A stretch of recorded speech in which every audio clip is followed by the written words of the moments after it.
बिस्मिल्लाहिर्रहमानिर्रहीम। Second year student, आज हम second year physics current and electricity में डिस्कस करेंगे किरचॉफ्स लॉ। अब किरचॉफ्स लॉ एक जर्मन फिज़िक्स जिसका नाम था गुस्टो किरचॉफ 1847 में उन्होंने पेश किया। इससे पहले जब हम सिंपल सर्किट को सॉल्व करते थे तो सिंपल सर्किट को सॉल्व करने के लिए हम यूज़ करते थे ओहम्स लॉ। यहाँ पे सिंपल सर्किट का मतलब यही है कि सर्किट में एक पावर सप्लाई अगर लगा है तो वहाँ पे हम यूज़ करते हैं ओहम्स लॉ, या उसको हम सॉल्व करते हैं सीरीज़ या पैरेलल कॉम्बिनेशन से। लेकिन अगर किसी सर्किट में पावर सप्लाई एक से ज़्यादा हो या कहीं पे वायर दो या दो से ज़्यादा मिले हुए हो तो फिर उसको हम सिंपल सर्किट से सॉल्व नहीं कर सकते, क्योंकि ये कम्प्लेक्स सर्किट हो गया। तो कम्प्लेक्स सर्किट को सॉल्व करने के लिए जर्मन साइंटिस्ट गुस्टो किरचॉफ ने दो लॉज पेश किए। एक को हम कहते हैं KCL और दूसरे को हम कहते हैं KVL। तो चलो स्टार्ट करते हैं। सबसे पहले KCL क्या है? तो देखिए बच्चे, there are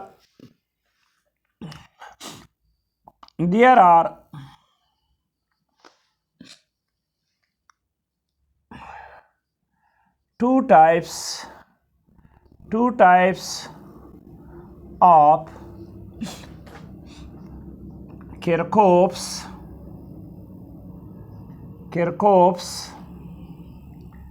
laws। एक को हम कहते हैं, the first one is called KCL,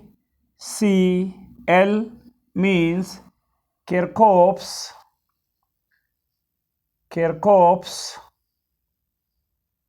current law, and the second one is called Kirchhoff's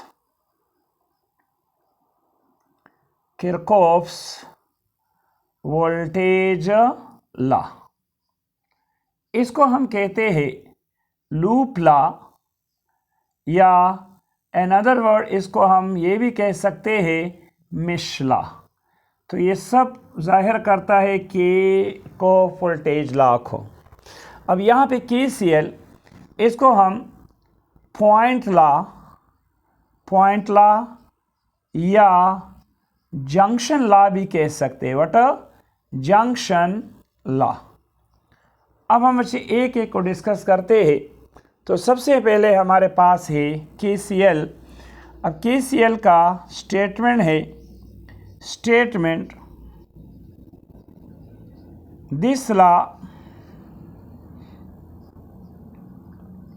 state that the algebraic sum of all the current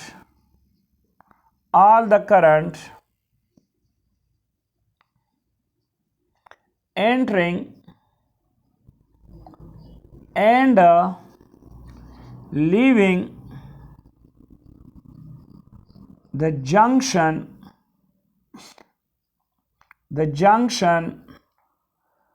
must be equal to 0। या हम इसको इस तरह भी डिफाइन कर सकते हैं कि the algebraic sum of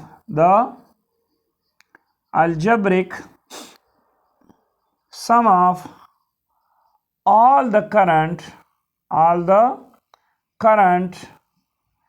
entering must be equal to all the current leaving। Mathematically हम लिख सकते हैं,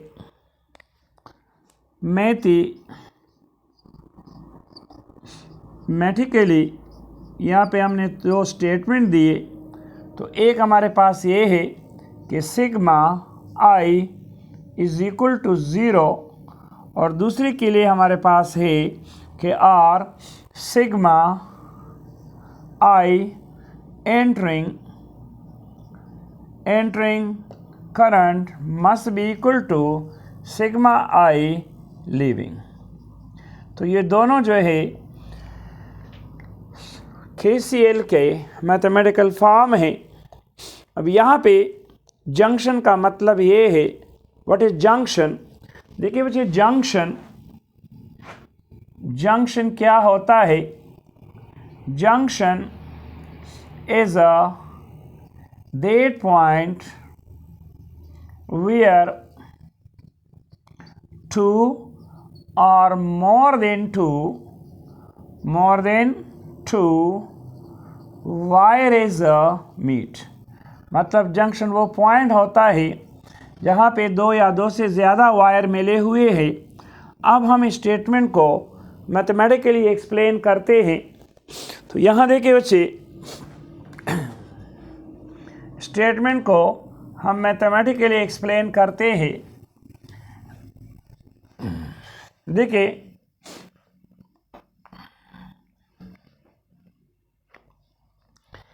हम डिस्कस करते हैं KCL को। सबसे पहले मैंने स्टेटमेंट को समझाया। अब जो स्टेटमेंट है, फॉर एग्ज़ाम्पल ये हमारे पास देखिए बच्चे, ये एक पॉइंट है से, ये मेरे पॉइंट A है, इसको मैंने नाम दिया है जंक्शंस का। यहाँ पे ये देखिए, ये एक रेजिस्टर है R1 और इसमें करंट फ्लो कर रहा है I1। तो ये हमारे पास दूसरा रेजिस्टर है, इसको मैं नाम दूंगा R2। यहाँ पे करंट है दैट इज I2। अब यहाँ पे जो करंट है, देखिए रेजिस्टर है R3, यहाँ पे करंट है I3 और यहाँ पे रेजिस्टर है R4, यहाँ पे करंट है I4। तो ये हमारे पास पॉइंट है जिसको हम कह सकते हैं कि जंक्शन। अब यहाँ पे देखिए, इसमें जो एंटरिंग करंट होता है, so entering current must be taken positive, और जो करंट लीव होगा, so leaving current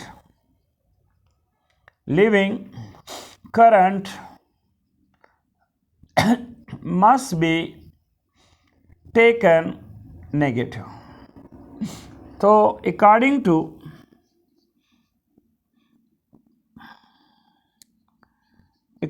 to KCL, sigma I is equal to what? 0।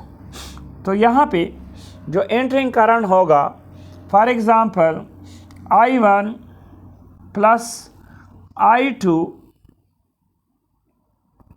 Plus minus I3 plus minus I4 equal to 0। मतलब यहाँ पे जो एंटरिंग करंट है उसको हमने लिया पॉजिटिव और जो लीविंग करंट है वो हमने लिया negative. So the net result will be what? 0।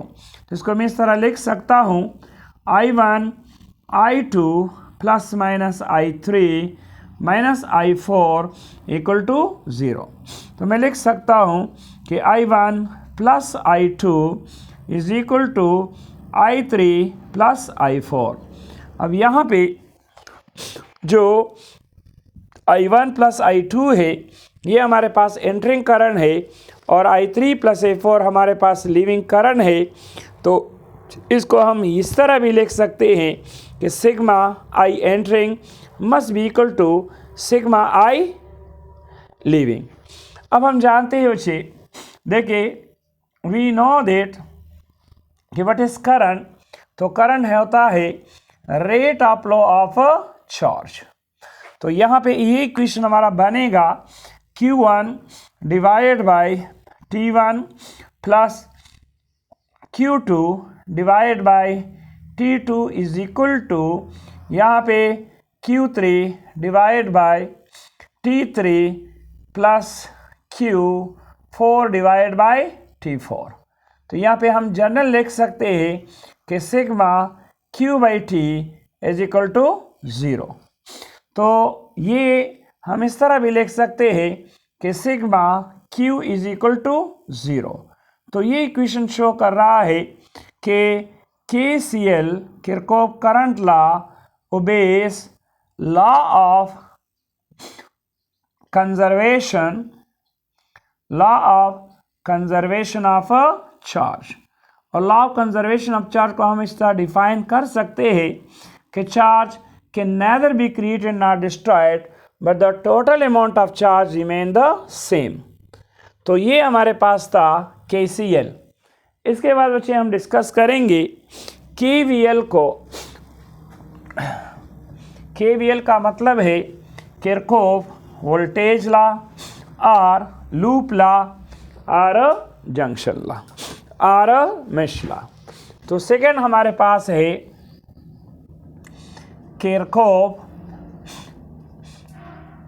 Kirchhoff's voltage law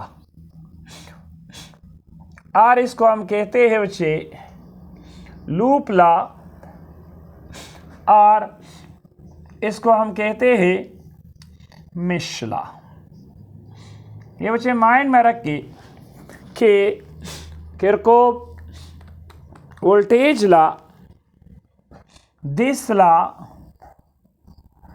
obey law of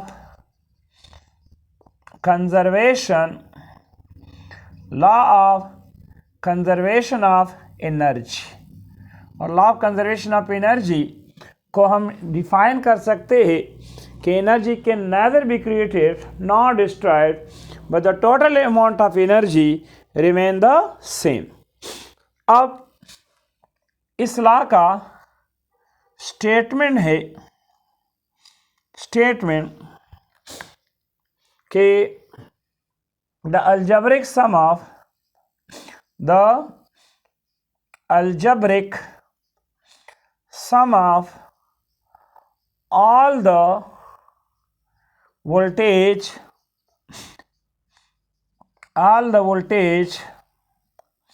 passing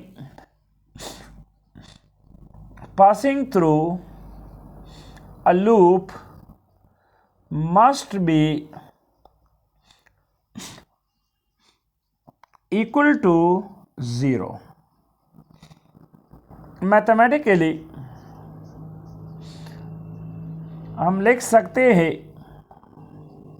कि sigma V is equal to 0, या इसका जो दूसरा स्टेटमेंट है वो ये है कि the algebraic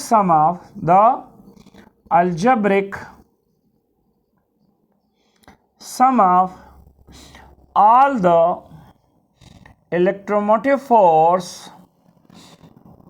is equal to IR drop in a circuit।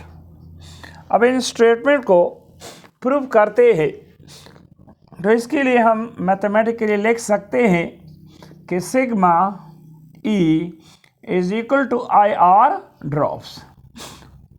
अब इसको मैथमेटिकली सॉल्व करते हैं तो देखिए बच्चे इसके लिए हम एक डायग्राम लेते हैं। देखिए ये हमारे पास है एक बैटरी और बैटरी के अक्रॉस ये हमने लगाया है एक रेजिस्टर। अब ये एक रेजिस्टर है, ये है नेगेटिव, ये है पॉजिटिव, ये है I1। अब यहाँ पे सर्किट में देखे बच्चे ये है पॉजिटिव और ये क्या है नेगेटिव, बैटरी के टर्मिनल है। यहाँ पे हमने लगाया है रेजिस्टर और ये हमने एक सिंपल सर्किट लिया है, सीरीज़ में है, ये पॉजिटिव, ये नेगेटिव और ये हमारे पास है रेजिस्टर नंबर 2। अब ये सर्किट सीरीज़ में है, ये A है, ये B है, ये C और ये क्या है, ये D है। अब हम जानते हैं कि battery is a source of electromotive force, so ये E1 है, दैट इज A2। अब यहाँ पे जो करंट इसमें आएगा वो I या I1 होगा, यहाँ पे जो करंट होगा वो क्या है, वो I2 है। अब देखिए अगर करंट को हम पॉइंट ए से स्टार्ट करें एंटी क्लॉकवाइज, तो एंटी क्लॉकवाइज करंट होता है पॉजिटिव। तो यहाँ पे इस पॉइंट से अगर हम स्टार्ट हो जाए तो यहाँ से अगर हम दोबारा वापस उसी पॉइंट पे आ जाए तो उसको हम कहते हैं व्हाट, लूप। तो देखिए बच्चे, हमने इसको किस तरह सॉल्व करना है। ये बैटरी का नेगेटिव टर्मिनल है और ये पॉजिटिव।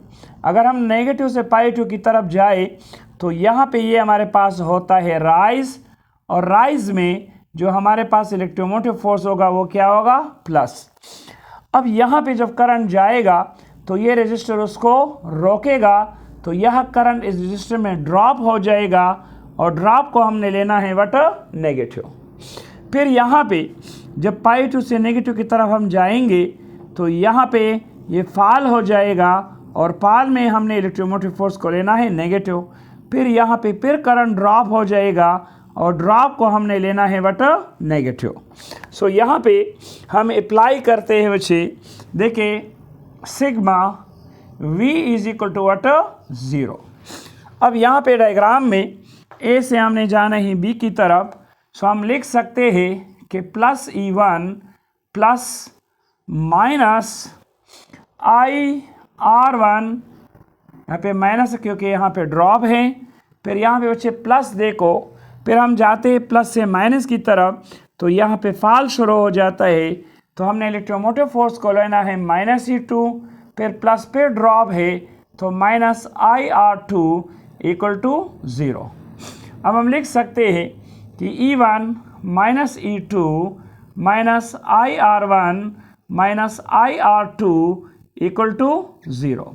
तो E1 minus E2 is equal to IR1 plus IR2।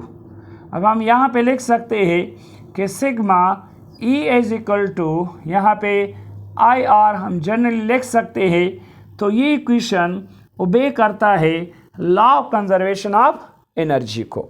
यहाँ पे E हमारे पास अमाउंट ऑफ वर्क है और IR भी हमारे पास क्या है, वोल्टेज। क्योंकि हम जानते हैं कि E is a source of electromotive force और according to Ohm law IR क्या है, ये V है। तो यहाँ पे left hand side is equal to right hand side. So ये इक्वेशन ओबे करता है law of conservation of energy को। तो इसके बाद बच्चे इंशाल्लाह हम डिस्कस करेंगे, इस चैप्टर में एक टॉपिक है वो है वी स्टोनब्रज। तो इसके साथ हमारा चैप्टर इंशाल्लाह नेक्स्ट ख़त्म हो जाएगा। So thank you students.